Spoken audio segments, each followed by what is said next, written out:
Okay. Gandang hapon. Okay. Good afternoon po. Magandang hapon. Si Cyrus. Wala pa yata.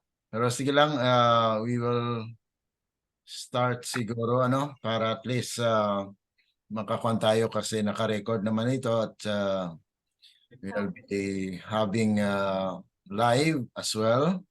So pasalamat tayo that God has given us this time for us to continue on with our study. Medyo matagal-tagal na rin na hindi tayo po nakapagpatuloy ng ating pag-aaral. But sandali lang po Dali lang. Yeah.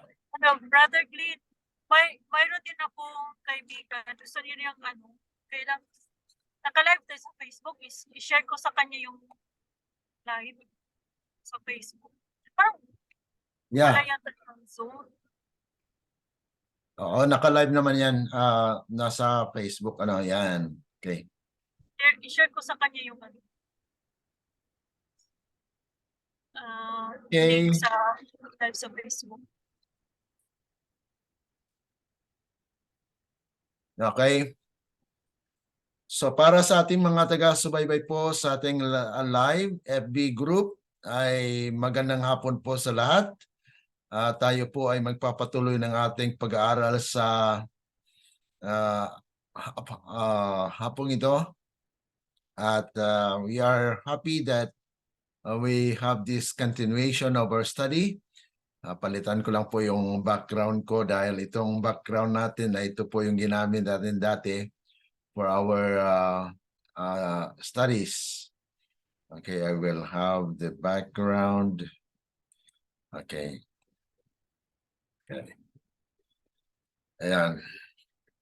Okay, so medyo matagal-tagal na rin po na hindi tayo nakapag-live at hindi nakapag-study sa ating Revelation. Ito ay series of studies sa Revelation po tayo at nandito na po tayo sa chapter 15 and 16. So ito po ay pagpapatuloy po ng ating pag-aaral series na atin pong kinakonsider ang Book of Revelation.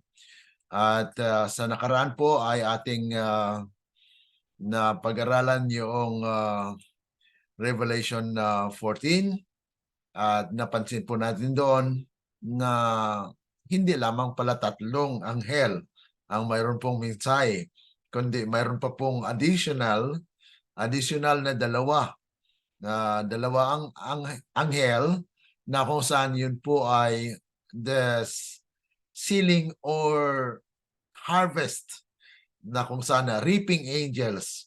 Dahil sa verse 14 ng Revelation 14, nandyan po ay mayroon pong karit na involved. So yung karit po, yan po ay panggapas.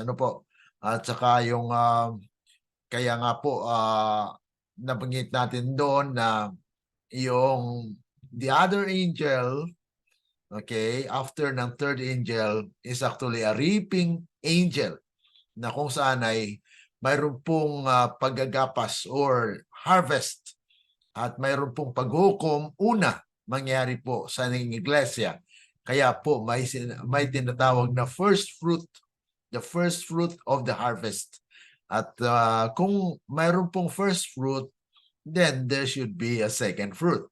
Okay, kaya yun po yung nabanggit sa verses 17 to 20 ng Revelation 14 na the fifth angel, actually kung walang na banggit na fifth angel, pero yun po ay magkasunod-sunod na mga anghel. Kaya po mayroon pong additional na after ng third angel's message, mayroon pong pang-apat at mayroon pong pang-lima. At itong pang-apat at pang-lima ay tinatawag po niya ayon po doon sa word to the little flock ay silent angel na kung saan yan po ay panggapas. Mayroon pong katungkulan na kung saan ay matapos na ipunin o tipunin yung mga banal, yan po ay may harvest, ay may paghuhukom po during the probationary time. Okay? So, sabi nga po roon sa ating nabasa, narito ang pagtitiis ng mga banal. Narito ang nagsisitupad ng mga utos ng Diyos at ng pananampalataya kay Jesus. So ito po yung characteristic of the last generation people of God. Okay? So itong pag-aaral na ito ay patungkol dito sa Apocalypse 15 hanggang 1 hanggang 8. Okay, bago po tayo magpatuloy ay atin po munang ilingin sa Banal na Espiritu na tayo po ay gabayan sa ating pag-aaral sa hapong ito. Tayo po ay manalangin. Sa inyo dakila at mabagin po naming Ama na nasa langit ka, kami po ay muli nagpapainan lang ng aming samot nilang sa inyo. Nagpapasalamat sa pagkakataon na inyong pinagalaw sa amin, na mayroon po kaming panahon upang ipagpatuloy po ang naiwanan na mga pag-aaral dito sa aklat ng Apokalipsis. Naway patuloy na kayo po ang siyang manahan sa aming mga puso at isipan upang sa ganon ang inyong salita, Panginoon, ay may kapangyarihan na ito ay gaganap ng sangayon sa inyong kalooban ng aming mga gawa, aming mga desisyon ay maging sangayon lamang po sa kalooban ninyo at maganap nawa ang inyong kalooban, hindi ang sa amin. Kaya tulungan ang bawat isa sa amin na sa aming pagpapatuloy ng aming pag-aaral dito sa Apocalypse sa mga hula ay maunawaan po namin na ito ay napakalaga na aming may sakabuhayan ang tunay na pagbabago at reforma sa aming buhay. Salamat Panginoon sa inyong pagtugon at sa kapatawaran po ng aming kasalanan sa pangalan ng aming Panginoong Yesus. Amen. Okay. Okay, dito po tayo sa Apocalypse 15, 1 hanggang 8. Actually, translate na po natin ito para diretso-diretso po tayo na mag-aaral ng salita ng Panginoon. Sabi po rito, at nakita ko ang isa pang tanda sa langit, dakila at kagila-gilalas, 7 anghel na may 7 huling salot, sapagkat sa kanila'y napupuno ang puot ng Diyos. So bago pa man magkaroon ng puot ang Panginoon, ay meron na pong paghahanda sa bayan ng Diyos. Kaya nga po nais ng Panginoon na maunawaan ng tao na itong mga salot ito ay para doon sa mga taong hindi tumanggap ng warning. Okay? So ito po yung katungkulan ng bayan ng Diyos sa huling mga araw. Sabi po rito, at nakita ko ang parang isang dagat na salamin na may halong apoy.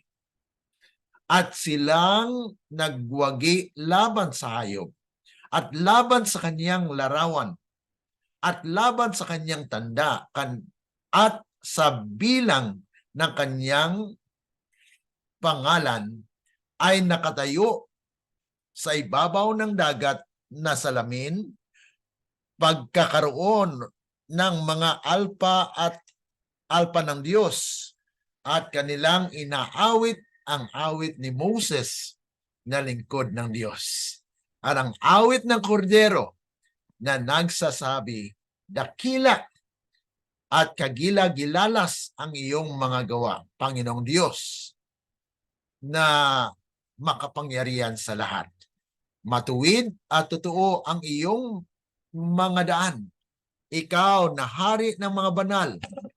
Sinong hindi matatakot sa iyo, o Panginoon? At luluwalhati sa iyong pangalan, sapagkat ikaw lamang ang banal. Sapagkat ang lahat ng mga bansa ay darating at magsisamba sa harap mo. sapagkat ang iyong mga kahatulan ay nahayag. At pagkatapos noon ay tumingin ako at narito ang templo ng tabernakulo ng patutuo sa langit ay nabuksan. At ang 7 anghel ay lumabas sa templo na may 7 salot na nararamtan ng dalisay at puting lino at may bigkis sa kanilang mga dibdib. May gintong pamigkis at isa sa 4 na hayop ay nagbigay sa 7 anghel ng 7 gintong mangkok na puno ng puot ng Diyos na nabubuhay magpakailanman. At ang templo ay napuno ng usok mula sa kaluwalhatian ng Diyos at mula sa kaniyang kapangyarihan, at walang taong makapasok sa templo hanggang sa maganap ang 7 salot ng 7 anghel. So atin pong mapapansin na itong 7 salot ay maihulog or ipupur. Ito po ay para sa mga taong hindi tumanggap ng minsay ng warning, na kung saan ay nais ng Panginoon ang kanyang pangalan ay maluwalhati. Kaya nga po nagpadala siya ng mga mensahero doon sa Kapitulo 14 ating napag-aralan, na mayroon pong 3 anghel na mayroon mga mensahe. The 3 angels message, na kung saan yun po ang magtitipon ng bayan ng Diyos. At pagkatapos po niyan, mga kapatid, ay kanyang ihuhulog ang buhusan ang kanyang bayan ng banal na espiritu, upang sa ganon, Panginoon, mga kapatid, ay matapos na po yung gawain. Now, there will be a great awakening to the world, na kung saan ay titipunin po, ipisanin ang lahat ng mga bayan or tumanggap na mensahe, upang ang templo ng Diyos ay mabuo. At walang sino mang makasalanan ang makapasok doon. Ibig sabihin, mga kapatid, they are already pure. The temple of God, kung sino po ang kasapi sa bayan ng Diyos at that time, will be secured. Secured po sila. Hindi po sila makaranas nitong 7 salot. Okay? Hanggat maganap, ayon po dito sa talatang ating nabasa, hanggang maganap itong 7 salot, na kung saan ay pagkatapos nito, yan na po yung culmination na darating na po ang Panginoon. Kaya sa ngayon pa lang, mga kapatid, we cannot expect that sinabi ng karamihan, they're waiting for the second coming of Christ, but yet, mga kapatid, mayroon pang mga napaka-importanting kaganapan na mangyayari bago po mangyari na darating ating Panginoon. Nang Diyos ay nagnanais na maihanda niya po ang kanyang bayan. At kung itong 7 salot na ito ay maibuhos na po, saan po ang bayan ng Diyos? Kaya nga po nais ng Panginoon na tayo po ay nakakaunawa nito, na mayroong mga kaganapan na mangyayari bago po dumating ang ating Panginoon. Okay? So patuloy po tayo ayon po dito sa versikulo 1. At nakita ko ang isa pang tanda sa langit, dakila at kagilagilalas, 7 anghel na may 7 huling salot. Ito po yung ating pag-aralan sa hapong ito, kung hindi man po natin matapos, because we are just limiting our time, mga kapatid. Ngunit atin pong tiyakin na makuha po natin yung punto ng ating pag-aaral sa hapong ito. Sabi po rito na Ang pangunahing punto po dito na ating makikita sa talatang ito, ang salitang Griego na isinalin na puno ay teleo. Teleo na nangangahulugan tapusin, or ito po ay kabuuan ng pagkatapos. Pagkatapos na ang lahat ng mga kaganapan na itala dito sa Apokalipsis ay maganap. Kaya nga po sabi rito na isara, tapusin, there is a close of probation. Kaya in the closing work for the church, una po na gawain sa church ay yung purification. Kaya pinag-aralan natin sa Kapitulo 14 na mayroon pong pag-gather ng first fruit, ang unang bunga, at magkaroon po ng harvest. At yun po ay maglalagay sa seguridad ang bayan ng Diyos. Magkaroon po sila ng security, assurance, na hindi na po sila mapahamak. Ngunit sa mga taong hindi tumanggap na mensahe, mga kapatid, ay mangyayari na sila po ay makaranas nitong 7 last plagues. Okay? Ang pangalawa po rito, upang may sagawa at may sakatuparan, kumpletuhin, matupad, upang ang bagay na ginawa ay tumutugma sa kung ano ang sinabi.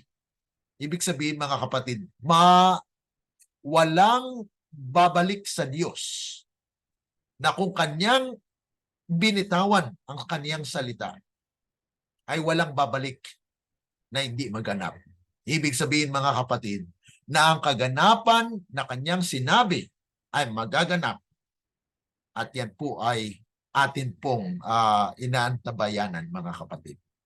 Sabi po rito na sa pagtukoy din sa anyo na gawin tulad ng iniutos, at sa pangkalahatan ay kinasasangkutan ng paniwala ng oras, upang isagawa ang huling kilos na kumukumpleto ng isang proseso upang maisakatuparan o matupad ito. So ibig sabihin, mga kapatid, na mayroong pong tanda na kung matupad na po ang lahat ng mga bagay na ito, itong 7 anghel na mayroong pong 7 salot ay maganap. At yun po ay nais ng Panginoon na ating maunawaan na mangyayari po ito. Ang sabi po rito, ang parehong salita ay ginagamit tungkol sa kung ano ang ginawa ni Kristo sa cross. Dahil si Kristo po ay nagsabi, it is finished. Tapos. Ibig sabihin, mayroon pong hangganan. Na kung ang Diyos ay nagpaintulot na mangyari ito sa iglesia, ay nakasulat po yan. At magaganap na hindi mapabaliwala, kundi ito ay may tumpak na kaganapan na mangyayari po. Welcome po, Sister Aris. Kamusta po kayo dyan? Hello? Hello po. Actually, kanina pa ako. Nakikinig lang ako. Yung Oh, isa kang ginagamit po, wala siyang pangalan ko. okay po. Akala Pinatay ko na siya, lumipat ako sa cellphone. okay po. Opo, opo. Kasi wala, Okay lang po. akala ko po sino kanina yun. Opo, wala siya. Hindi nga, nagtataka nga po ako bakit every time na nag-aano ako, kahit kagabi, hindi nag-aano yung pangalan ko. Kailangan ko pa siyang i-reset uli, ilagay yung pangalan ko. Okay. Hindi ko alam, parang nabago yung setting niya yung sa iPad. Eto cellphone. Yung cellphone ko, intact naman po. Okay po. So, Okay po. nasundan niyo po ang ating pag-umpisa. Ano po? Opo, naka-start po ako. Ah, Nakapasok ako yung huling, yung nagkukwento si Sister Lan. okay po. Thank you po. At least nakapag-umpisa po tayo at medyo late na nga po tayo. Ano po? Okay. Opo, nandun nga ako sa kabilang Zoom, wala akong kasama. Nagme-message ako, bakit mag-isa lang ako? Nasaan kayo? Sabi ko pa nga sa mga message. Okay. Okay. Okay po. Okay. So, atin pong maalala dito, sabi po rito, na ito ay tapos na o binayaran. Ibig sabihin, noong nagsabi na po si Kristo na it is finished, tapos. Ibig sabihin na naganap na. Kaya ang sabi po rito sa Juan 19:30, kaya sa unang talatang ito, makikita natin na ang 7 huling salot ay mabubuo ng pagpupuno o pagkumpleto ng puot ng Diyos sa makasalanang mundo at sa mga hindi tumanggap ng libreng regalo. Ganun binigay na yung regalo. Ngayon, dahil tapos na po, nakumpleto na yung gawain, then yun po ay pagsasalang na po ng puot ng Panginoon. Nakumpleto na yung lahat. Kaya sabi rito, o pagkumpleto ng puot ng Diyos sa makasalanang mundo at sa mga hindi tumanggap ng libreng regalo ng biyaya at kaligtasan sa pamagitan ni Kristo Jesus. Ang Apokalipsis 11, 18 at 19 at Apokalipsis 16, 17 at 18 ay iba pang mga pagtukoy sa panahong ito na tumutulong upang ipakita ang puntong ito. So, itong 7 last plagues, ang 7 salot mga kapatid ay culmination or this is the finality of the life on earth ng mga kasalanan. Yung mga makasalanan sa lupa ay matatapos po. At yan po kanilang maranasan. Sabi po rito sa Apokalipsis 11, 18, 19, at ang mga bansa ay nagalit at ang iyong puot ay dumating at ang panahon ng mga patay upang sila ay hatulan at na iyong bigyan ng gantimpala ang iyong mga lingkod na mga propeta at sa mga banal at sa kanila na natatakot sa iyong pangalan, maliit at malaki. At ang templo ng Diyos ay nabuksan sa langit at nakita sa kanyang templo ang kaban ng kanyang tipan. At nagkaroon ng mga kidlat at mga tinig at mga kulog at isang lindol at malalaking graneso. So ito po ay mga pagpapahayag na kung saan ay pag ikumpleto na po yung gawain ng Panginoon, ay hahanda niya rin po ang gantimpala sa mga taong naghanda at nagtanggap o tumanggap ng kanyang regalo. Kaya nga po, itong kapayagan po dito na ang temple o templo, ang kaban ng tipanan ng Panginoon ay nabuksan po yan para sa mga taong tatanggap. Ngunit pagkatapos nito mga kapatid, ay nagkaroon po ng kidlat, tinig, mga kulog. Actually, this is the sound of judgment na kung magkaroon po ng tunog, katulad po sa yan po ay pagkaroon ng judgment ng Panginoon, the session in heaven. Katulad po ng pag-open ng door in heaven, ay nagkaroon po ng mga palatandaan na kung saan malapit na po yung paghukom ng Panginoon. Yes, masabi po natin na yung mga palatandaan ng pagdating ni Kristo ay naipahayag niya. Ngunit mayroon pong mga kaganapan sa Biblia na ang pagdating ni Kristo ay hindi lamang visible, kundi mayroon din pong biglang pagdating as a thief at the night, na kung saan yan po yung judgment ng Panginoon, na pag dumating po yan sa atin, ay na-close po ang ating kaligtasan. Ibig sabihin, when the truth is presented to the people of God, at yung tao ay hindi tumanggap they are actually rejecting Jesus Christ because Jesus Christ is the truth. Okay, yan po yung inaakala ng iba na kung saan ay pagdating ni Kristo ay visible coming. Yes, we believe in the second coming of Christ, but yet there are events in the prophecy that we need to consider na mayroon po siyang pagdating na hindi inaakala. Ang second coming, mga kapatid, ay talagang kwan po yan, hayagan. It's audible and visible to all. Maririnig, makikita, at yan po ay kaganapan na talagang hayag. Sabi po rito sa Apokalipsis 16, 17 at 18, at ibinuhos ng ikapitong anghel ang kanyang mangkok sa hangin. At dumating ang isang malakas na tinig mula sa templo ng langit mula sa luklukan na nagsasabi, naganap na. Yan, ito po actually yung culmination. Binanggit lang po ito actually mag-umpisa po tayo doon sa unang salot hanggang sa pangpito. Pero ito po ang culmination na pag nasabi na po naganap na. Ibig sabihin lahat ay ginawa na. Kaya nga po ito na yung palatandaan na malapit na. Talagang darating na ang Panginoon kasi pang-pitong salot na po ito eh. No, ibig sabihin na pag may 7 salot na po, ayan na po, darating na. Because even God's people at that time are eager, waiting for the second coming of Christ. Nasa kaharian ng Diyos. Okay? In the kingdom that they will be gathered. Kasi maibuhos mo itong 7 last plagues ay tapos na rin po yung gawain ng pagmiminsahi. Ibig sabihin, the loud cry had already done.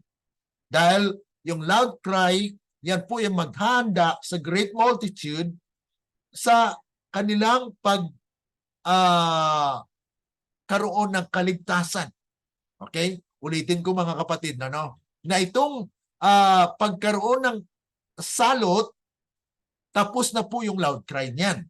Ibig sabihin na before ng 7 last plagues, mayroon munang loud cry.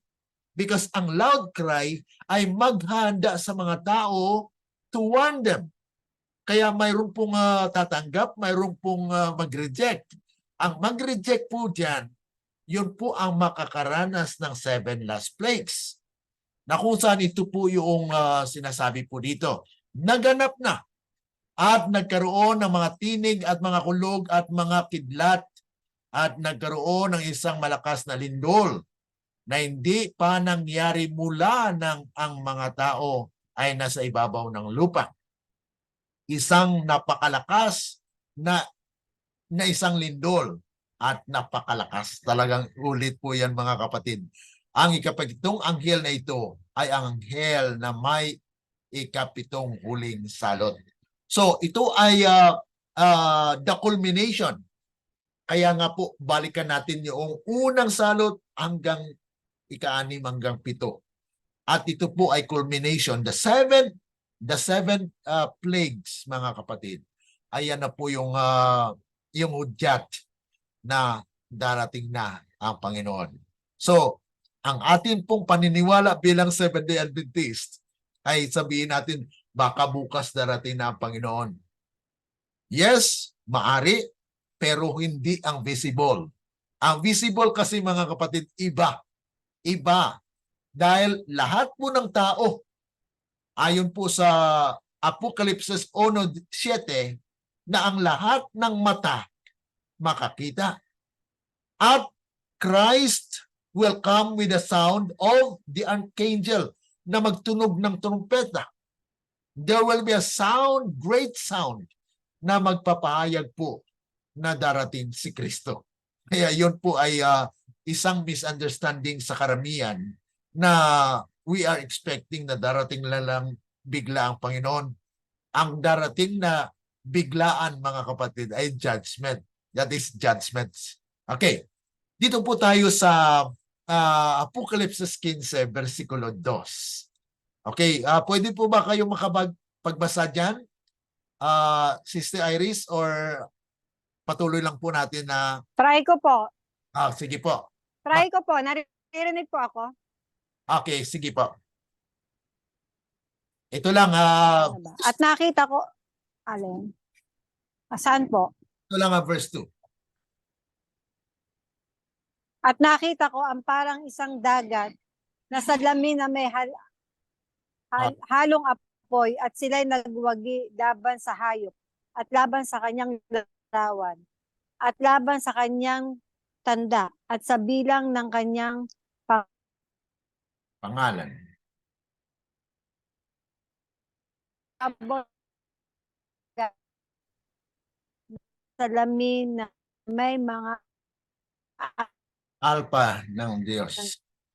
Okay, so dito po ay nababanggit na kung saan ay mayroon pong nakita si Juan na parang isang dagat na salamin na may halong apoy. So ibig sabihin, saan? diyan lang muna, ito lang verse 2, explanation na po itong kasunod. So dito po sa verse 2 ay pinakita kay Juan na mayroon pong isang dagat na salamin na may halong apoy. At sabi po rito, at silang nagwagi laban sa hayop. At laban sa kanyang larawan, ito po ay during the yung mark of the beast. Di po ba? So, at laban sa kanyang tanda at sa bilang ng kanyang pangalan ay nakatayo sa ibabaw ng dagat na salamin na may mga alpa ng Diyos. So ito po ay isang pagsasalarawan ng kaluwalhatian ng Panginoon na kung saan ay nagtagumpay sa limaw, hayon po dito, doon sa hayop na kaganapan sa Kapitulo 13. Okay? Sabi po rito, pansinin kung saan ang mga nagtagumpay laban sa limaw or hayop ay nakatayo sa dagat. Ano pong dagat? Isipin ang simbolismo. Ano po? Okay. Isipin ang simbolismo ng binyag na isang minuto na unawaan natin na ang pagdaraan sa tubig ng bautismo ay kumakatawan sa isang pakikisama sa kamatayang dinanas ni Kristo para sa atin. At ang kanyang kamatayan ay ang ikalawang kamatayan o ang ganap na pagkaiwalay sa Diyos. Salamat sa Panginoon na buhay siyang matagumpay sa kamatayang iyon upang mabuhay din tayong matagumpay sa ikalawang kamatayan sa Kanya. Ibig sabihin nito, mga kapatid, bakit sila tumatayo sa dagat? Okay? Yun po ay pagsasalarawan na sila po ay nakaranas ng pagkabuhay muli. Dahil tayo po ay patay sa kasalanan. Ibig sabihin, they are already saved. Okay, ligtas po sila. Kaya po pinapakita na itong mga taong ito ay mayroon pong security, assurance, na hindi po sila makaranas ng 7 last plagues. Kaya pinakita po yan na pagsasalarawan na itong nagtagumpay laban sa kaaway ay makikita po ang kalunos-lunos na karanasan ng mga taong nag-reject ng mensahe. Kaya itong pagsasalarawan na sila po ay nakatayo sa dagat. Dagat, alam mo naman mga kapatid, dagat talagang kwan po yan. It's a vast, napakalawak po. At yan po ay tumatayo sa lahat. Kasi ang dagat po sa simbolismo ay tao. Okay? Mga tao po. So they are actually exalted above all those people according sa Isaiah chapter 2, di po ba? Na itatayo ng Panginoon ang kanyang bahay sa itaas ng mga bundok. So the mountain of the Lord will be established above the mountains. So yan po mga kapatid, ang pagsalarawan dito na yung bayan ng Diyos na nagtagumpay ay mayroon pong assurance that they are already saved because nakalampas po sila sa kamatayan. They will no longer die, mga kapatid. Ngunit itong mga tao na hindi tumanggap ng mensahe, yun po ang makakaranas ng 7 last plagues.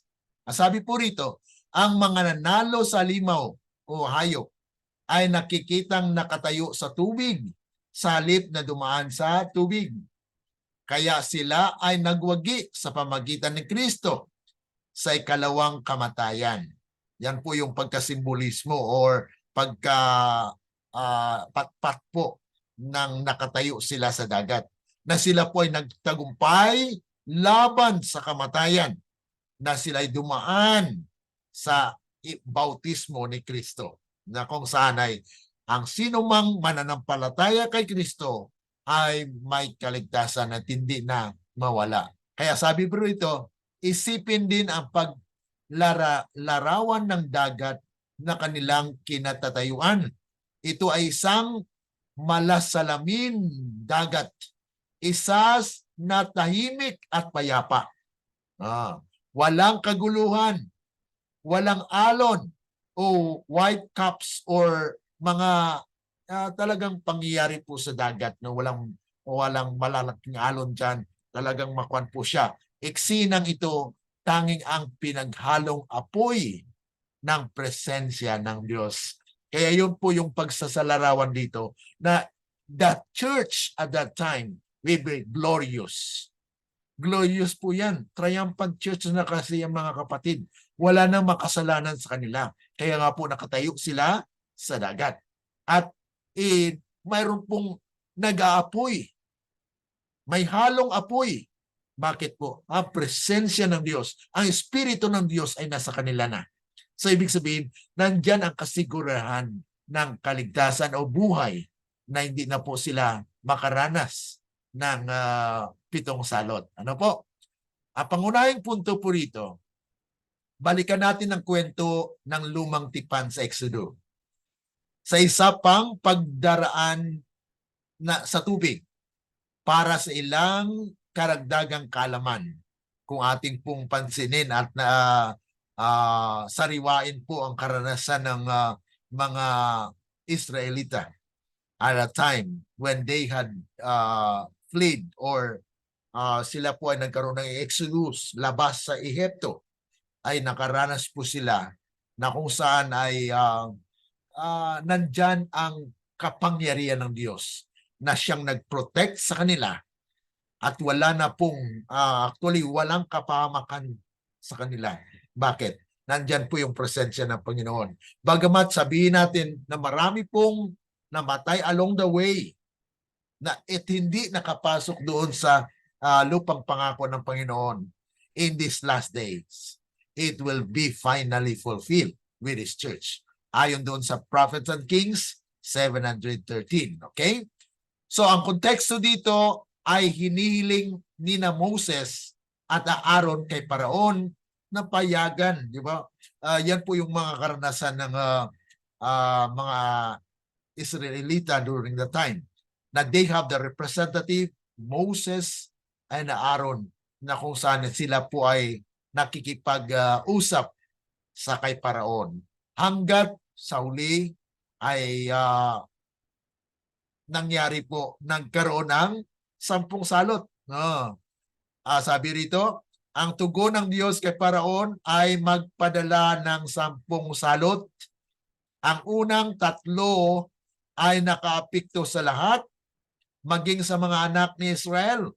Ngunit, ang 7 huling salot ay bumagsak lamang sa mga Ehipso. Yan po ang ating mapansin ha. Bakit 10 salot ang nangyari sa Ehipto? Dahil ang unang 3 doon ay kasama po ang mga Israelita. Ibig sabihin, pinipurify. God purify His Israelites before. Bago po ihulog ang 7 salot sa Ehipto mismo. So, Ang unang tatlo, mga kapatid, na salot sa 10 salot doon sa Ehipto ay para po sa pangkalahatan. Pero itong 7 salot na naulog po sa Ehipto, yan po mga kapatid ay katumbas na itong mangyari sa ating kapanahunan sa uling mga araw. Yan po yung tinatawag natin the final, na kung saan ay ang lahat ng mga hindi tumugon sa panawagan ng Panginoon ay magkaroon ng kaparusahan.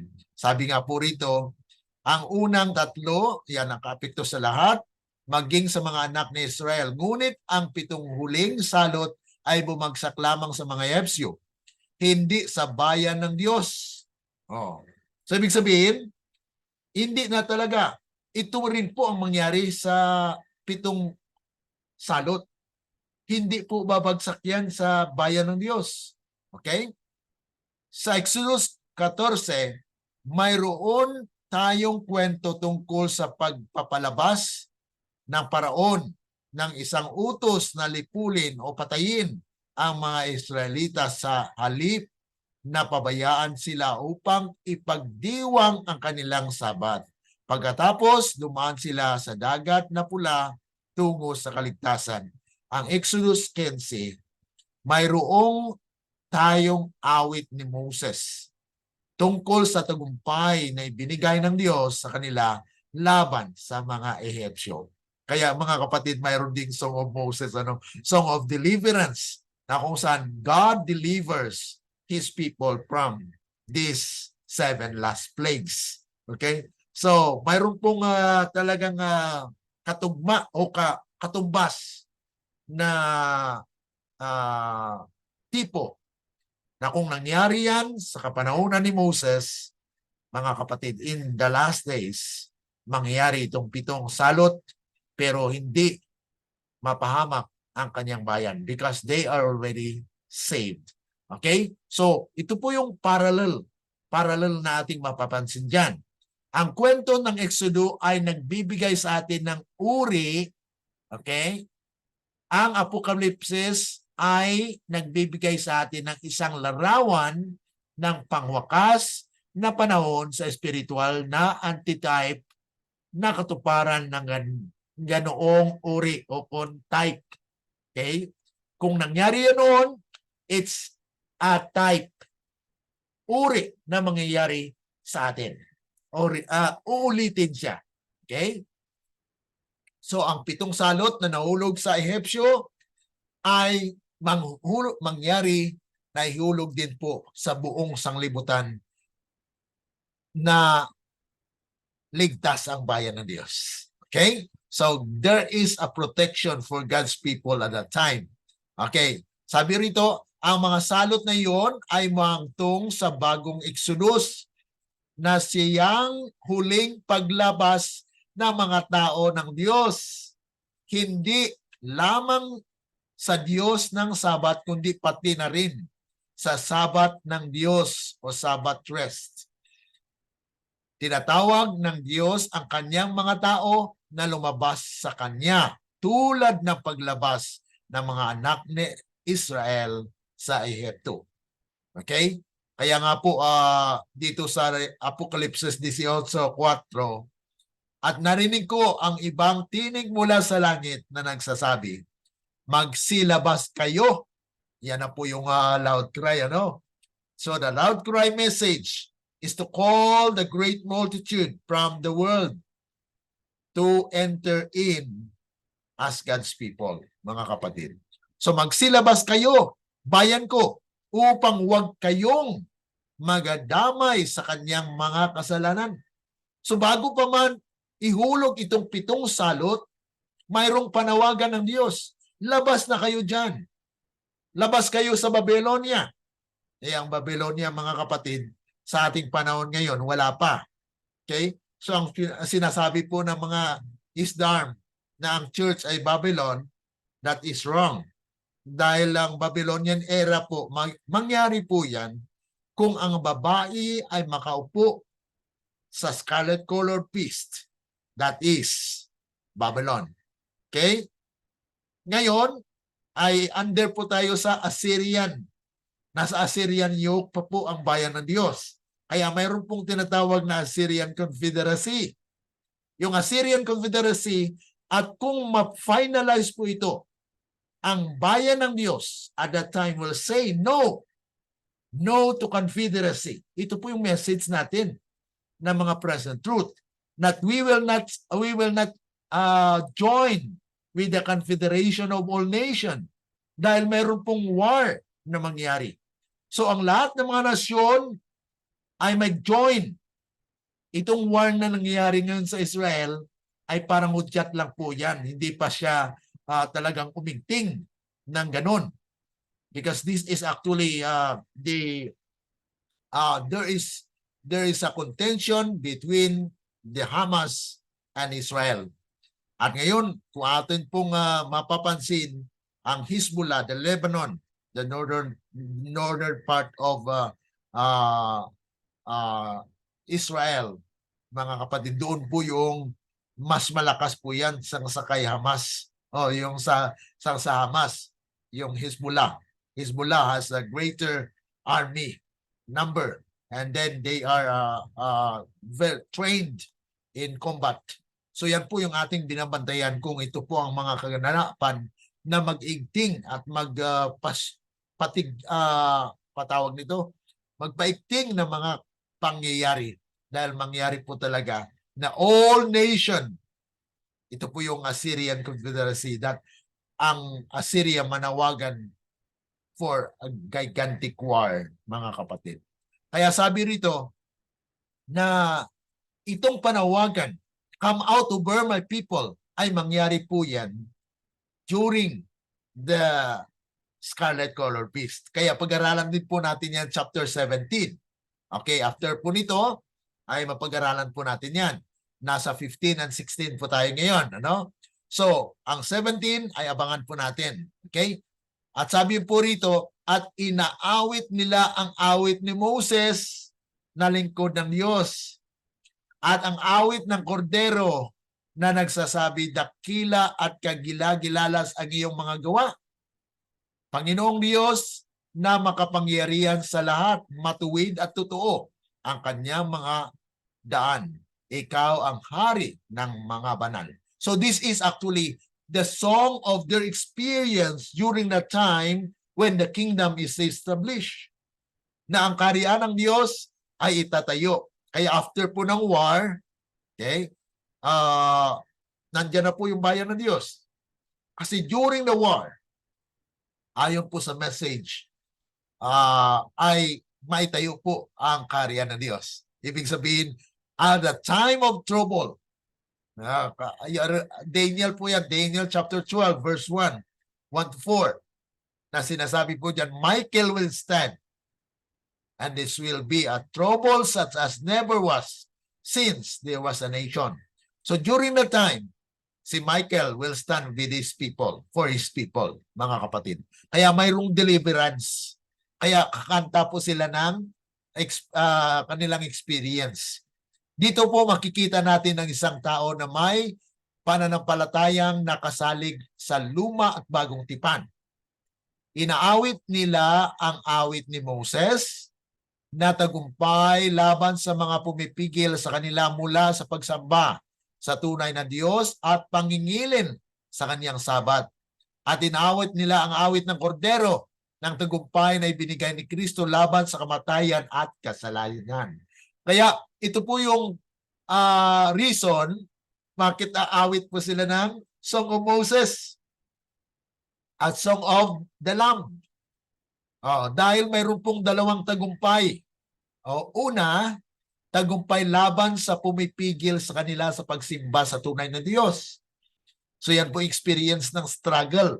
Kaya may struggle po ngayon. So there is a struggle in the midst of us because we are still fighting. Okay? So yun na po yung experience natin. Now we experience the power that give us victory. And then ito po yung kay Kristo naman, yung tagumpay ay mula doon sa kamatayan at kasalanan. So, kung magkaroon na po na tayo niyan, yan po ang karanasan ng 144,000 na they will no longer under the yoke of Assyria. Pagkatapos po na maitaboy na po yung mga mga idols, then Assyria will lose the war. Will lose, mga kapatid. Mawalan na sila ng kapangyarihan, and then ang bayan ng Diyos, mga kapatid, i-empower ng Panginoon. At yun na po, ang kasabayan noon ay mag-order o magdidecree ng Sunday law. Okay? So the Sunday law will come. Yan po yung paghahanda naman para doon sa kaguluhan na mangyari po sa great multitude. Because the great multitude will be what? Will be tested na they cannot buy nor sell unless they have the mark of the beast. Kaya yun po yung mga kaganapan na pasunod-sunod po yan. Kaya we cannot expect or we cannot say, ang hinintay na lang natin ay pagdating ni Kristo. No. There are still prophecies that we need to consider bago po mangyari yan. Okay? Hindi po natin binabaliwala yung ating doktrina na darating si Kristo. Yes, darating po ang Panginoon. Pero ang paghanda po sa bayan ng Diyos ay kailangan po natin maunawaan. Apokalipsis 15, versikulo 4, sabi po, pwede, makabasa ka ba, Sister Iris? Ito po yung verse 4. Kung okay lang, kung hindi naman okay. Okay po. Hindi ko po kasi dali sa lamin ko eh. Nasa tindahan ako. Sige, try ko po. Sige, palakihan natin. Sige. Sige. Sige po. Kita na po ba? Saan po ba umpisa?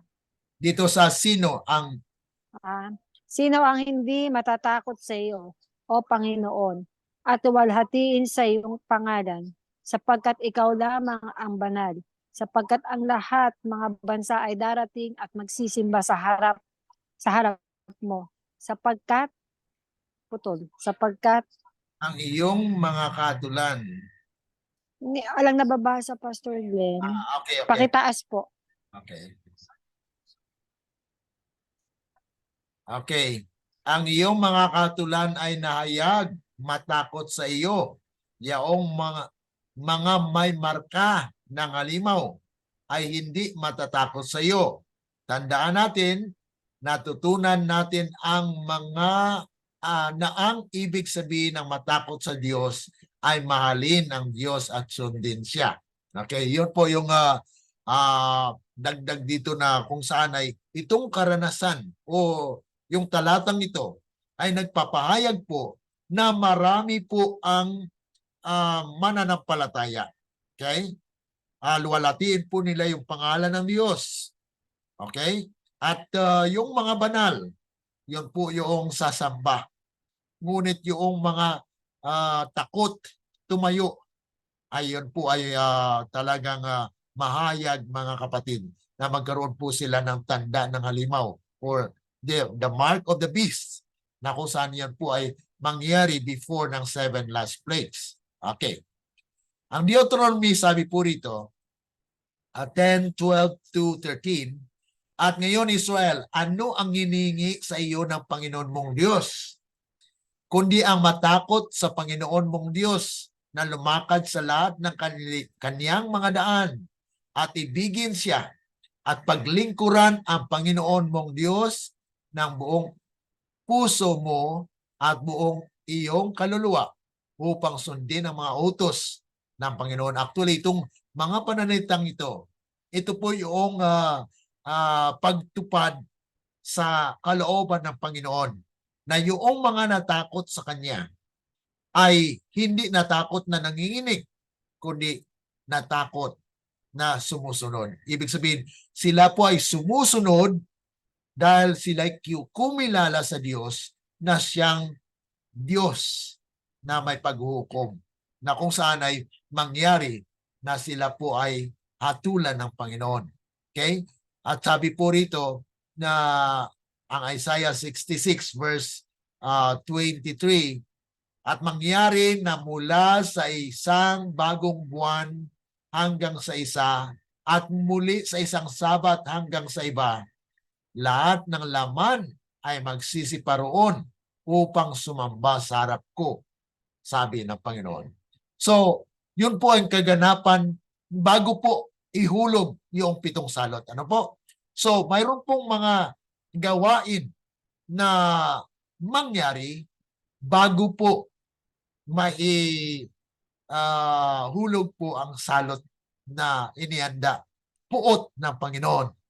Sabi rito, ang templo ay nabuksan, maari na tayong tumutok ngayon sa pabalik sa Apokalipsis 11:19 na isang parunggit at sa tagpuan ng paghatol. Ibig sabihin, yung pagpapatuloy ng paghahatol. Mayroon pong paghahatol kasi sa tabernakulo na during that time, yan na po yung judgment for the living. Ang judgment for the dead, alam po natin, nag-start noong 1844. At pag matapos po yung judgment for the dead, it will actually proceed to judgment for the living. At itong chapter 8 ng Revelation natin na pag-aralan, yung half silence in heaven. Ang half silence in heaven is actually the execution of the slaughtered of Ezekiel 9. Na kung saan ay there will be a partition na yan din po ang pagsimula ng judgment for the living. Okay? So ito po yung mga kaganapan na ating nababasa ngayon na there is nabuksan, okay? Na kung saan yung paghahatol for whom? To those who are living at a time when the message will be swelled to a loud cry, mga kapatid. Yan po yung paghahanda na nais ng Panginoon na ating maunawaan. Na pagkatapos po matanggap ang mensahe, panawagan para sa 11-hour call, dahil itong 1 hour na left na tira, mga kapatid, ay ito po ay during the Babylonian era. During the scarlet color beast, Babylonia. Okay? So, ang sabi po rito, ano ang patutuo? Ang patutuo ay ang 10 utos na batas ng Diyos ayon sa Exodus 31 versikulo 18. Ang eksenang ito ay tinakda sa panahon ng araw ng pagbabayad sala. Ito ay isang setting ng paghatol. Sa tagpong ito, makikita natin ang pagpapakilala ng 7 huling salot. So, yan po mga kapatid, na yung pagsara ng kaligtasan sa tao. Okay? Dahil mayroon munang warning. So pagsara po niyan, ipahayag na po ito ng 7 salot. Mararanasan po yan ng buong sanglibutan. Kaya makikita po yan. Kaya habang hindi pa po nangyayari yon, mayroon pong paghahanda na ginaganap sa iglesia niya upang maging handa po sila. Okay? Makaranas sila ng tagumpay laban doon sa mga naghahadlang. Kasi may umahadlang po. Umahadlang na maglingkod o magsamba sa tunay na araw ng pagsamba. Okay. Apokalipsis 15:6 and 7, sabi po. Okay, pakibasa po si Iris kung mabasa niyo po. Verse 6 and 7. At ang 7 anghel ay lumabas sa templo na may 7 salot, nararamtan ng dalisay at puting lino, at ang kanilang mga dibdib ay nabibigkisan na mga pamikis na ginto. At ang isa sa 4 na hayop ay nagbigay sa 7 anghel ng 7 gintong mangkok ng puno ng puot ng Diyos na nabubuhay magpakailanman. Okay, so yan po mga kapatid yung pinakita po dito sa verse 6 and 7 na mayroon pong lumabas na 7 anghel. Na ito ay nararamtan ng dalisay at puting lino. Alam po natin mga anghel ito. At ang kanilang mga dibdib ay nabigkisan ng pamigkis ng ginto. Pagsasalarawan ng purity. At ang isa sa 4 na hayop ay nagbigay sa 7 anghel ng 7 gintong mangkok na puno ng puot ng Diyos na nabubuhay magpakailanman. So ito po yung tinatawag nating larawan o proseso kung paano po pinapakita ng Diyos na mayroon pong dalisay na gawain na magaganap po paglilinis baga sa sanglibutan mga kapatid. Okay, verse 8 po sabi rito, at ang templo ay napuno ng usok mula sa kaluwalhatian ng Diyos at mula sa kanyang kapangyarihan, at walang taong makapasok sa templo hanggang sa maganap ang 7 salot ng 7 anghel. So ibig sabihin mga kapatid, itong templo na napuno ng usok, that is nakaveran po siya ng kaluwalhatian ng Panginoon na hindi sila apektado sa 7 salot. Dahil itong usok mga kapatid, nakuan din po natin ito na pag-aralan natin sa 7 trumpet, di po ba? Na mayroon po Opo. pagkahulog po ng star, the big star, susi, may usok. So ang usok po is sacrificial offering of the Lord that covers all. Ibig sabihin na mayroon po silang kaligtasan. Makabiran po sila. So yung bayan ng Diyos ay safe hanggat matapos ang 7 salot.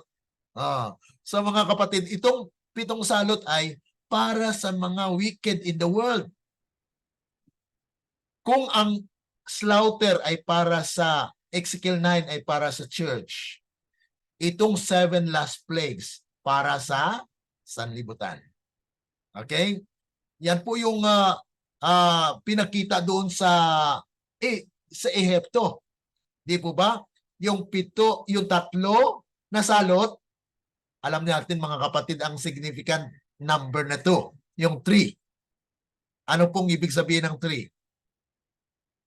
That is God's intervention. That is Trinity, the work of God. So in the church, kaya kasama po yung Israel noon sa 3 salot. Sa Ehipto, di ba, 10 yun. Ang 3, pangkalahatan po yun. Pati ang mga Israelite na apektado po doon. Because that is God's intervention for God's people to be purified. Ganun din po mga kapatid ang Ezekiel 9. Ang Ezekiel 9 is for the church. Linisin niya muna yung iglesia. Pagkatapos na malinis yan, then they can do their work. Kaya tapusin po ang gawain. Kaya mayroon pong loud cry. Okay? So, linisin ng Diyos ang kanyang bayan, kaya tawagin silang Israelite victorious. Ngayon, during the time actually, they will experience Jacob's time of trouble. Yung Jacob's time of trouble before they will call the another name. Bago palitan ang kanilang pangalan na Israel, ay makaranas muna siya ng wrestling.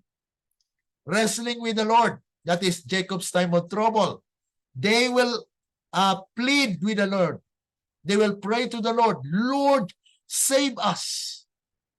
Yan po ang karanasan ni Jacob, di po ba? Hindi niya binitawan ang anghel hanggat hindi siya pagpalain ito. Sabi niya, di ba? Panginoon, sabi ng anghel, bitawan mo na ako.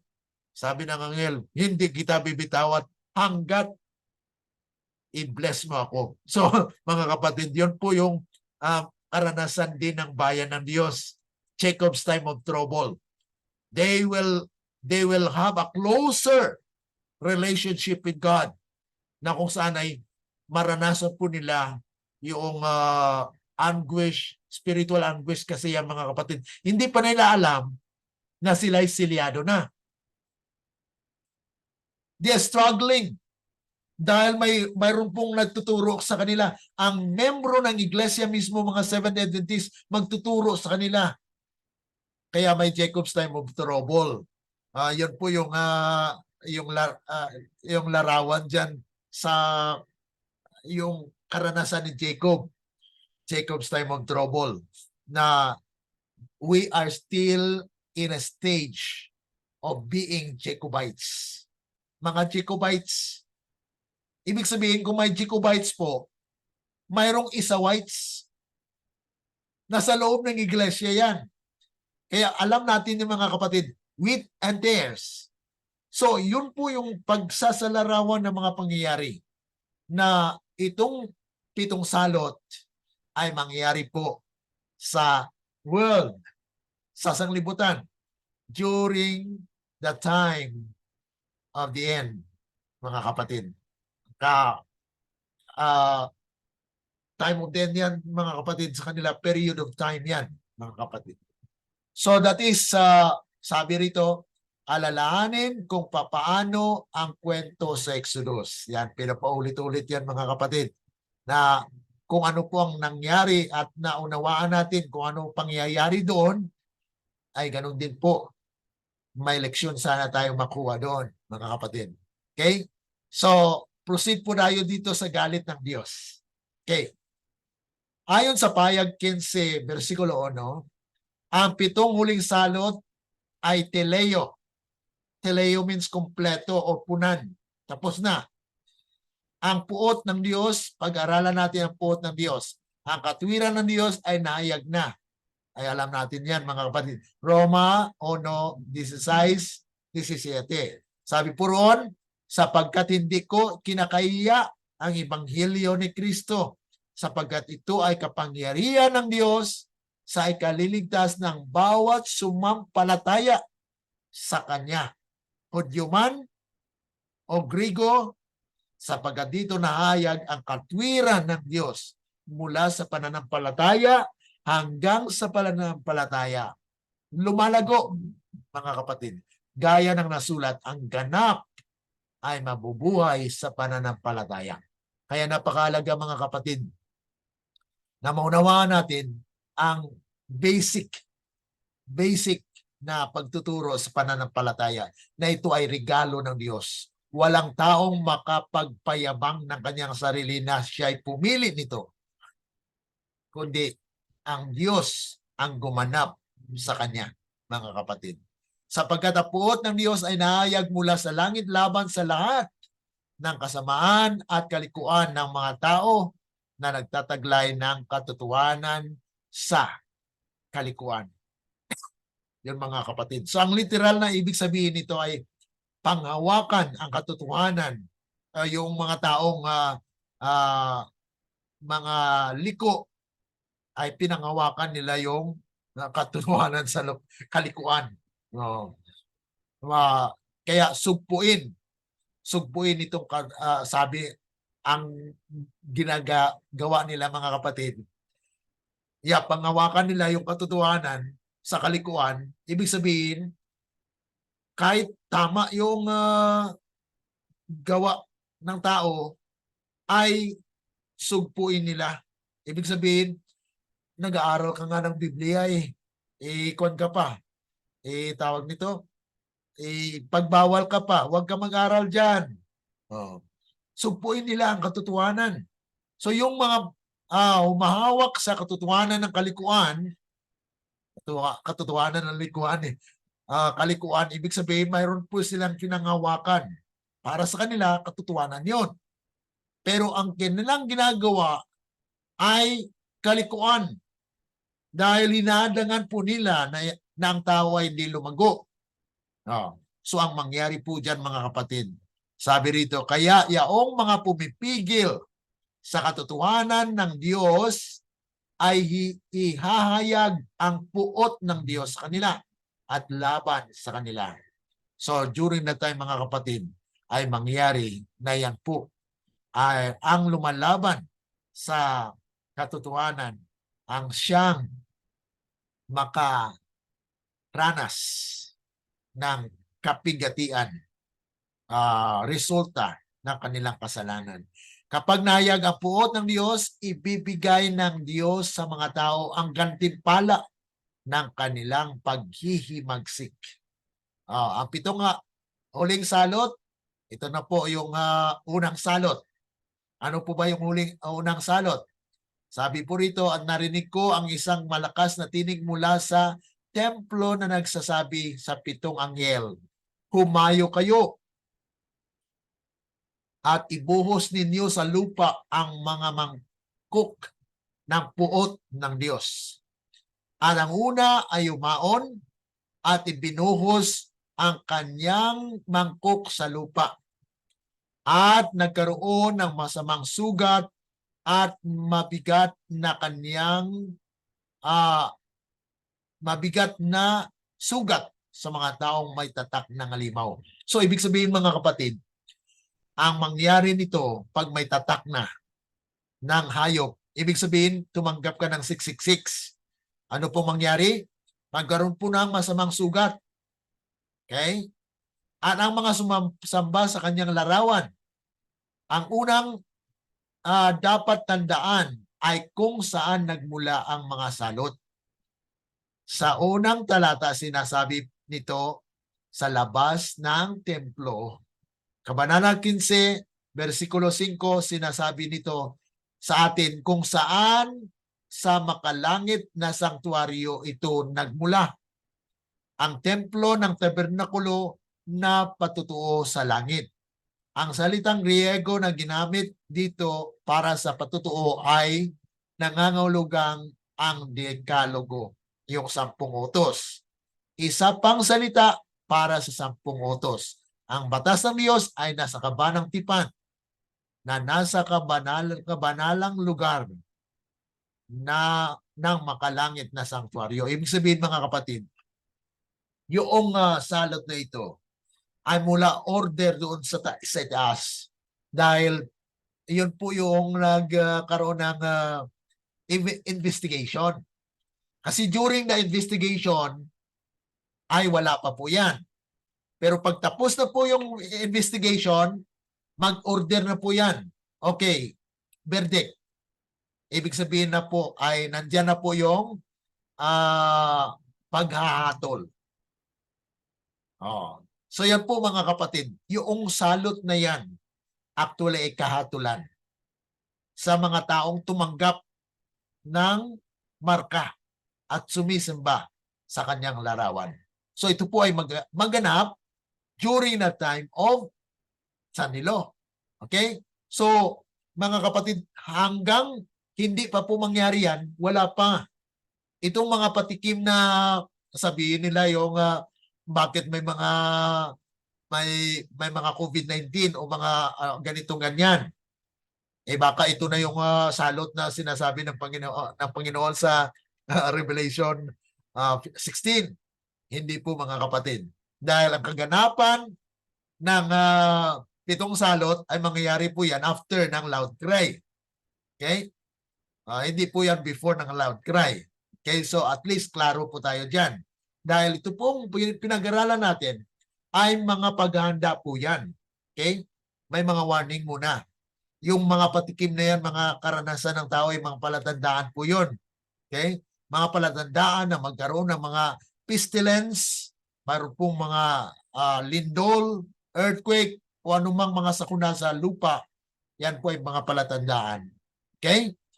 So, bilang resulta ng paghatol, ang mga taong piniling isuko ang kanilang buhay sa Diyos ay tinatakan. Ang mga hindi tumanggap ng 7 huling mga salot ang puot ng Diyos. So, yung mga natatakan na bayan ng Diyos, ibig sabihin mga kapatid, may 2 klaseng pagtatak. Okay? Una, pagtatak sa bayan ng Diyos. Okay, may protection po yun. Ang pangalawa ay para doon sa sanglibutan. Ang sino mang tumanggap ng loud cry message during that time ay mayroong tatak. Ang tatak dito ay protection. Okay, hindi po sila, nakabiran po sila ng ulap. Ang ulap, uusok. Yung usok is sacrificial sacrifice of Christ na nag-cover po sa kanila so that they will not experience the 7 last plagues. Okay? So ito po ang una na salot, nahuhulog lamang itong karanasan dito mga kapatid bago po mangyari yung salot na yon, itong Revelation 14, ito po ang kaganapan po doon na kung saan ay mayroon pong pagtawag sa mga taong maliligtas. Tinawag po sila. Okay? During the loud cry. Kaya yung napag-aralan po natin sa Revelation 14 ay paghahanda po yun. Okay? Paghahanda para doon sa mga taong tatanggap o hindi tatanggap, mga kapatid. Okay? So, ito, ang unang salot, bumagsak sa sumasamba sa mga hayop ay isang matinding sugat. Okay, matinding sugat po yan. So, may sugat na. Pangalawa, dito sa verse 3, at ibinuhos ang ikalawang anghel ang kanyang mangkok sa dagat. Sa dagat naman. At ito ay naging gaya ng dugo ng isang patay na tao. At ang bawat buhay na kaluluwa ay mamamatay sa dagat. So yan po yung pangalawang salot. Ikalawang salot ay bumagsak sa dagat at nagiging dugo. Okay? So yan po yung kaganapan na mangyayari. Una ay may sugat, masugatan, malubhang sugat. Na talagang maranasan po yan. Kaya grabe ang sakit siguro yan. Kasi talagang malubha na sugat. So sa lupa po yan. Yan ang unang salot. Pangalawa sa dagat. Okay. Na kung saan ang dagat ay magiging dugo. Okay. Pangatlo. At ibinuhos na ikatlong anghel ang kanyang mangkok sa mga ilog at mga bukal ng tubig at sila naging dugo. At narinig ko ang anghel ng tubig na nagsabi, ikaw ay matuwid, o Panginoon, na ngayon at noon at magiging, sapagkat ikaw ay umatol ng ganito, sapagkat binuhos nila ang dugo ng mga banal at ng mga propeta at binigyan mo sila ng dugo upang inumin. Sapagkat sila ay karapat-dapat. At narinig ko ang isa pamula sa altar na nagsabi, gayon din, Panginoon, Diyos na makapangyarihan sa lahat, totoo at matuwid ang iyong kahatulan. So ipatikim talaga ng Diyos ang kanyang galit, mga kapatid. Dahil wala silang ibang inumin kundi ang tubig. Kung pupunta sila sa after nung pangalawang salot, may inom pa sila. Kasi mayroong mga river, mga kasi ang dagat lang ang naging pula, naging dugo. Pero itong pangatlo, hindi sila makaligtas. Kasi kahit yung inumin nila ay maging dugo. So walang ligtas, mga kapatid. Ikatlong salot ay ang sa mga ilog, bukal, tubig na inumin na naging dugo. Okay? Pang-apat na salot, at ibinuhos ang ikaapat ng anghel ang kanyang mangkok sa araw. O araw naman. Mapapansin yung mga kapatid, may igting yun, may sugat ka na. Hindi ka pa makakain doon ng mga kasi ang dagat ay naging pula. So, wala kang makwan doon. Kung nangingisda ka, kung palakain ka ng isda, ay talagang wala kang kakainin. Ang pangatlo, kahit inumin mo, dugo na rin. Sabi doon ng tapat at karapat-dapat lang ang ginagawa mo, Panginoon, dahil kanilang pinaghirapan o pinahirapan iyong bayan. Ang mga propeta pinatay. So, karapat-dapat lang itong salot na ito. Okay. Pang-apat na salot, sa araw. At binigyan siya ng kapangyarihang paso sa apoy ang mga tao. At ang mga tao ay pinaso ng matinding init at nilapastangan ang pangalan ng Diyos na may kapangyarihan sa mga salot na ito. At hindi sila nagsisi upang bigyan siya ng kaluwalhatian. So, tumindi pa na nagalit sila sa Panginoon. May sugat na sila, wala silang kakainin mula sa dagat, kumakain sila ng isda, walang kakainin. Inumin nila sa pangatlo, wala rin kasi dugo na. Itong pang-apat, ang araw, at talagang napakainit yan. Okay? So ang ika-4 na salot, ginamit ng Diyos ang araw para pasuin sila na malaking init.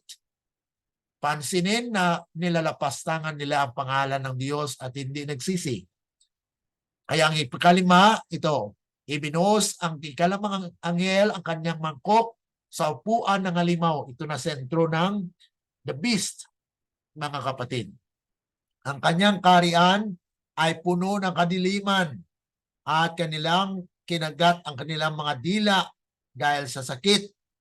At nilapastangan ang Diyos ng langit dahil sa kanilang mga pasakit at sa kanilang mga sugat at hindi sila nagsisi sa mga kanilang ginawa. So, matindi mga kapatid, ano? So, yan po yung pang-5. Pang-6. Ang kalimang salot ay direktang nakatutok sa upuan ng halimaw sa mga leadership. Okay? Ang upuan ng halimaw ay ang Vatican City. Kung saan naghahari ang Papa sa kanyang trono. Inaakay nila ang iba sa espiritual na kadiliman at pakikiapid. Ipadadala sila ng Diyos sa kadiliman. Yan po yung pang-5. No? Pang-6, ibinuhos ang ika-6 ng anghel ang kanyang mangkok na malaking ilog ng Euphrates. At ang tubig niyaon ay natuyo upang ang daan ng mga hari sa silangan ay may handa.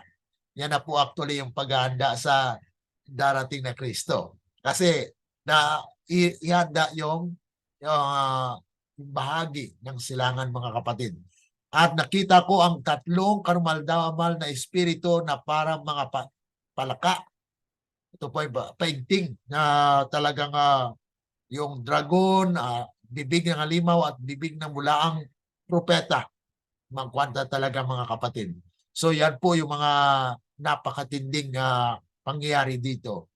Na kung saan mayroon pong drought kay pagtuyo ng Euphrates. Okay? Ika-6 na salot ay binuhos na tinuyo ang malaking ilog ng Euphrates. Kaya ang daan ay inihanda para sa mga hari sa silangan.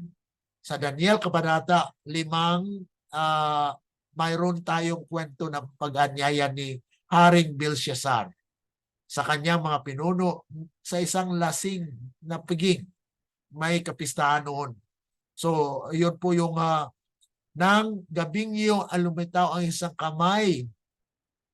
Kamay na walang dugo. Kasi man po yung nagsumulat ng tikil-tikil o mini-mini tikil o parsin.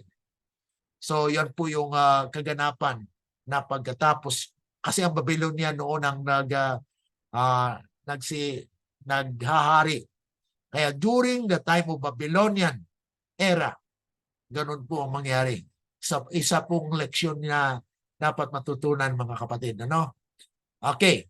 So, ang ika-6 na ito ay kadiliman na kung saan ay talagang kadiliman, mayroon pang pagtutuyo Yan po ang lahat ay mangyari sa pagtatakip ng hatol ng Panginoon na kung saan ay ang kapangyarihan ng sanlibutan ay mawawasak na dahil parating na nga po si Kristo.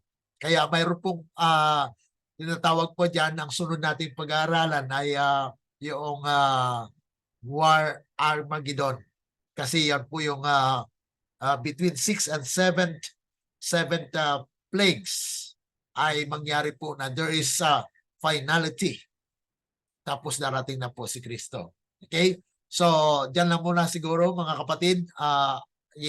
Iiwan natin itong last na part, 6 and 7 na salot, na kung saan ito po ay kasama na po yung Armageddon, na yun po ay isa sa mga war na dapat maunawaan po natin dito sa pagtatapos ng 7 last plagues.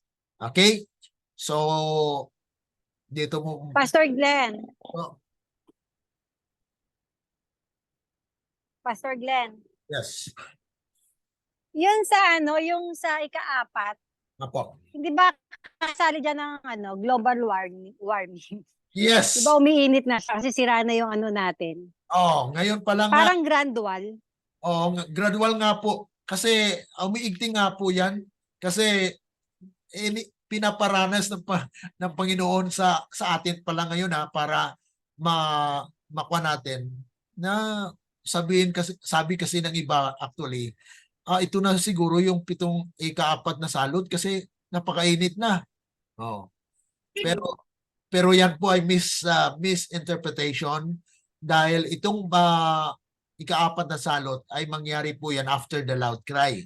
So, ang nararanasan po natin ay patikim, pero hindi po yan pa. Katulad Hindi pa. katulad po sa mga war, di ba? Mayroon pong prediction na war, gigantic war. May mga war na nangyayari na.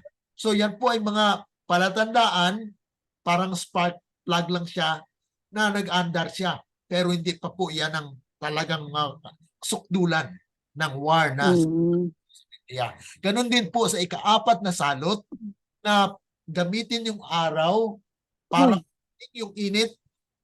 Yan po ay naranasan natin ngayon. Pero hindi pa po yan ang salot. Pero supposed to be, Pastor Glenn, dapat nga ang tao nagre-repent dahil sa nangyayari sa klima. Dapat nga po. Kasi kung nakikita po nila yan, ay ito na, mas maigting pang init noon. Kasi kung ano yun, pagbuhos na talaga yon. Sa ngayon ay resulta po yan ng pagsira ng ating ozone layer. Resulta lang po yan ng pagkasira ng ozone layer. Kasi gumagamit na ng tao ng mga artificial na kwan.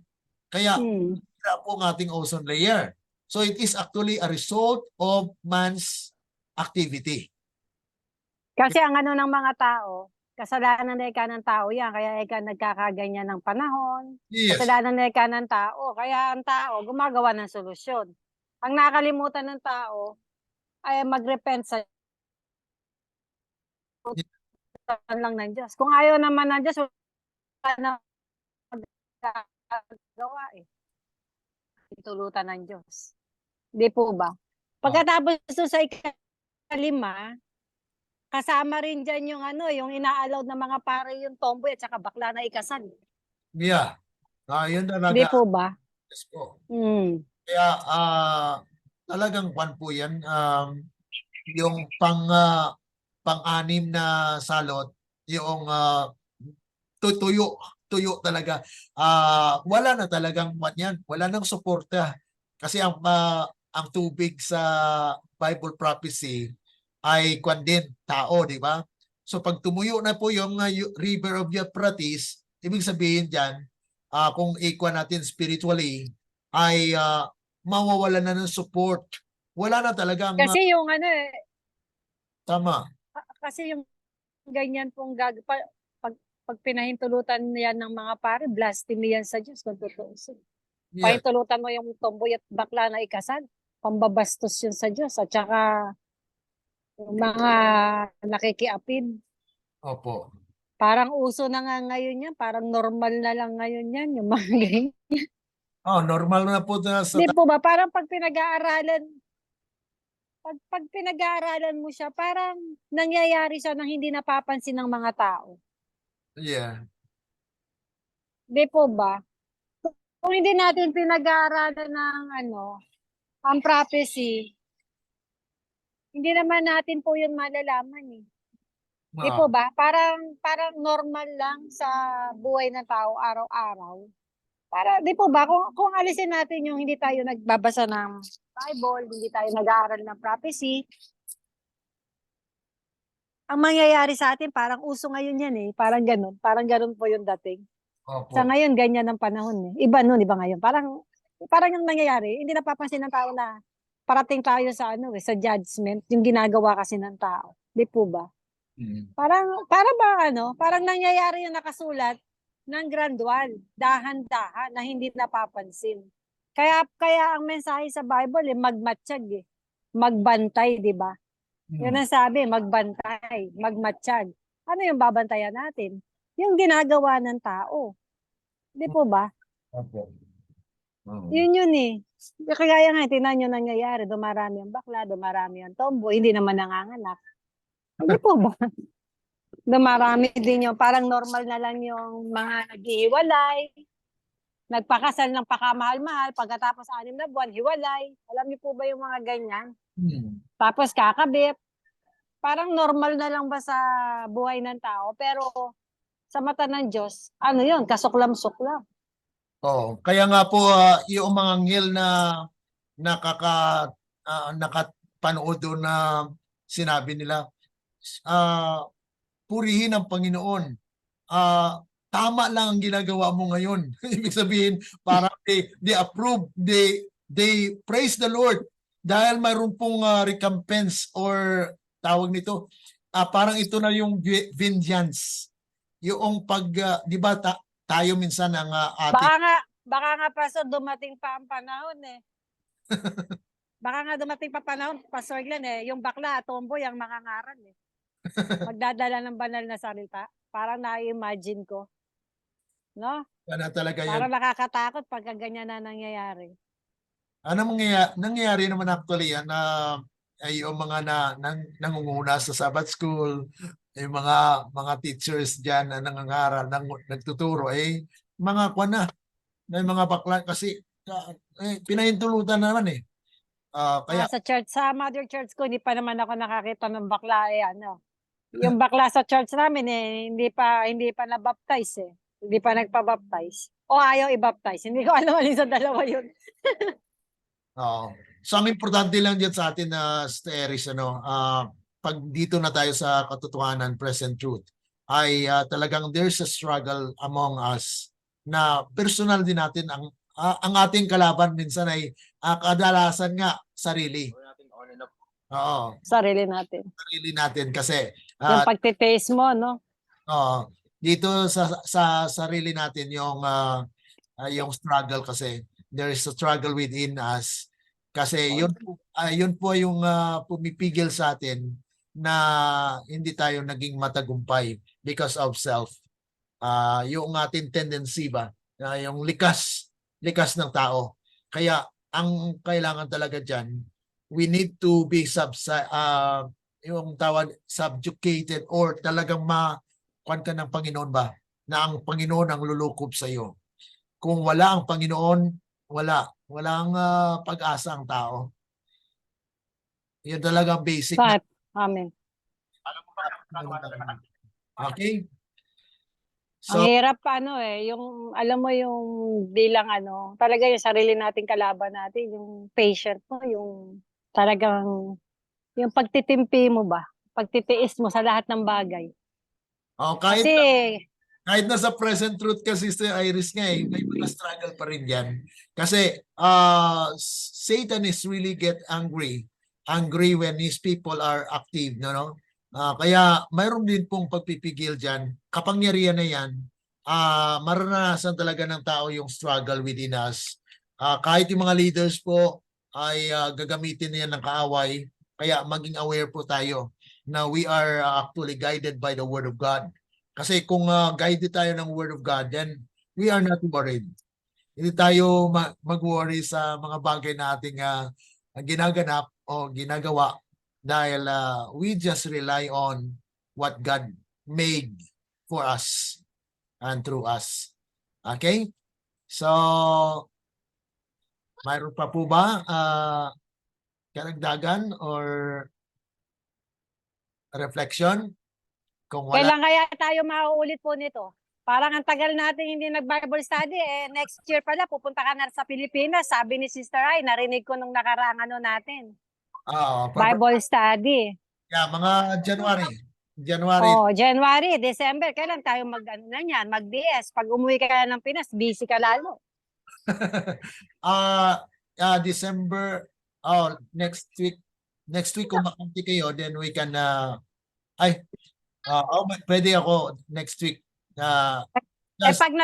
Pag nag-January na, patay na, nasa Pilipinas ka na nun. Magkita-kita pa kaya tayo yan sa Zoom. Baka magka-online tayo kasi may third Sabbath naman. Third Sabbath natin, gathering natin din sa sa Pasita. Kaya kay Brother Sam nga yung third Sabbath Third Sabbath natin dyan.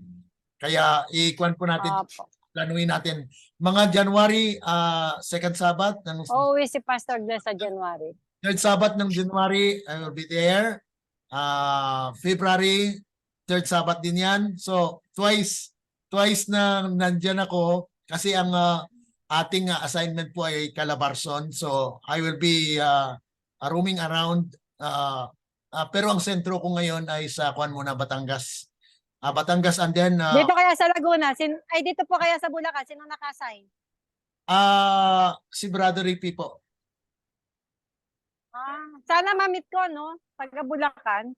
Oo. Ako lang yata rito sa Hagunoy. Meron ba yung iba sa Hagunoy? Parang wala yata. Yan lang sa tawag nito. Sa Pombo, parang wala naman ako naririnig. Tsaka sa Malolos. Mayroon dyan sa Bulacan Sa may San Jose del Monte po yun. Ang layo po nun. si Del Monte, malayo lang sa inyo eh. Malayo po yung San Jose del Monte. Kaya dapat magkwan dyan, mag-lasage dyan sa dyan sa Bulacan. Pero hindi naman siya puntahan. Kaya naman puntahan. Saan sa San Jose del Monte? Ang layo nun. Oo. Pwede naman po. Pwede Pero naman magbiyahe. sa gathering natin sa January 3rd Sabbath, hopefully makapantayo dyan, makatipon-tipon. Opo. Okay? So, Okay. kung wala na sa ating closing prayer, let's kneel. Okay. Tayo po ay manalangin. Dakila at mabagid po naming Ama na nasa langit ka, sa muli kami po ay lubos na nagpapasalamat. Dakilain po at pasalamatan po ang inyong pangalan dahil sa liwanag na inyong tinabatid po sa amin. Naway patuloy na kayo po ang siyang gagabay sa amin upang lahat ng aming ganapin at magagawa sa gawain po ninyo ay maging sang-ayon lahat sa inyong kalooban. Pagpalain niyo po ang anak buhay ng bawat isa, especially kay Sister Iris, Panginoon, na naway ang pagpapala ay ipagkaloob po ninyo sa kanya. Ganon din kay Sister Lani, naway patuloy na ingatan niyo po siya at pagpalain din at kasama po ng kanyang sangbayan. Ganon din, Panginoon, ang aming mga kapatiran na sumusubaybay po sa aming live, sa aming mga kapatiran dyan sa Batangas. Naway patuloy na kayo po ang siyang mamayani at gaganap ng inyong kalooban sa kanilang mga buhay. Ganon din, Panginoon, sa aming mga kapatiran sa iba't ibang dako ng Pilipinas at sa aming mga kapatid sa ibayong dagat, sa iba't ibang lugar, Panginoon. Isahin niyo po kami sa pagbindisyon at pagpapala. Gabayanin ninyo ang inyong bayan upang kami ay makaganap po ng inyong kalooban. Salamat, Panginoon, sa lahat. At kung may mga bagay po na hindi namin nabanggit, kayo lamang ang siyang nakakaalam ng may higit sa aming nalalaman, Panginoon. Kaya amin pong tinatagubilin sa inyong lahat. Kasama po ng aming mga kaibigan, mga kamag-anak, mga kapatid sa iglesia, at ang aming makakasalumuha, Panginoon. Turuan niyo po kami, gabayan niyo po kami sa aming mga gagawin sa araw-araw. Ito po ay aming dalangin sa matamis na pangalan ng aming Panginoong Jesus. Amen. Let the words of our mouth and the meditations of our hearts be acceptable unto thy sight, O Lord, our strength and our Redeemer. Amen. Amen. Magandang hapon Amen po. sa inyo lahat yan. Sa ating mga kapatid. Magandang hapon po. God bless po. Okay. Sister Lan, nalungkot naman ako kay ano. Salamat po. Opo. Oo nga, Nalungkot sis. naman ako doon. May taning na siya, 6 months. Pero ano lang, sinisikreto lang niya.